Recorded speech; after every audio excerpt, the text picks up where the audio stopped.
Ilmi keenya irra dhaqee dhufaa jira. Yaarmee galaa qamadii annan galaa gammadii gaabbii garaa bitadhu dambiin gabaa dhaqadhu gaabii hadii bitadhu mudhii keettiin hidhadhu yoon galee ni hiikkattee safeeffattaa yoo nafee isa laafee hidhattee jabeeffattaa.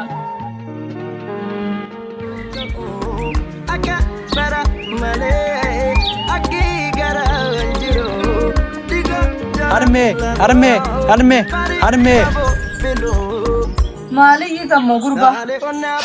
Harmee ilmi keenya irra dhaqee dhufaa jira.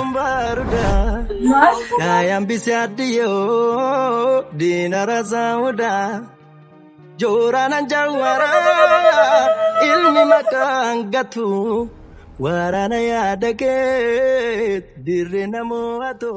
Harmee.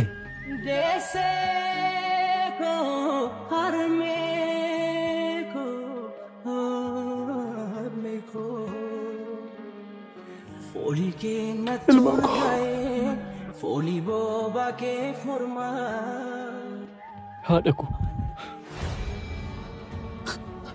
harki kee meerre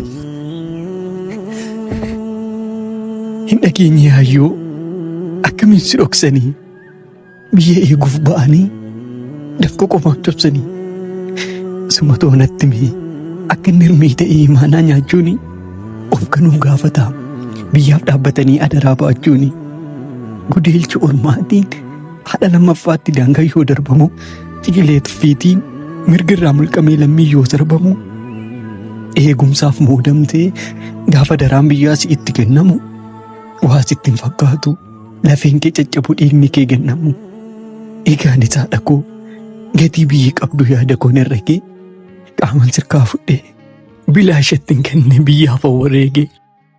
Galanni isaaniif haa ta'u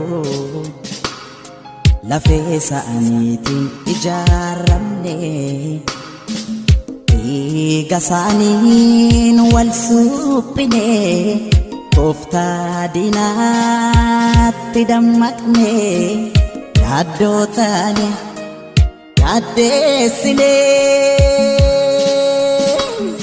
Ilmi keenya irra dhaqee dhufaa jira.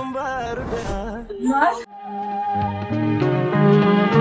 Yaarmee galaa qamadii annan galaa gammadii gaabbii garaa bitadhu dambiin gabaa dhaqadhu gaabii hadii bitadhu mudhii keettiin hidhadhu yoon galee ni hiikkattee safeeffattaa yoo nafee isa laafee hidhattee jabeeffattaa.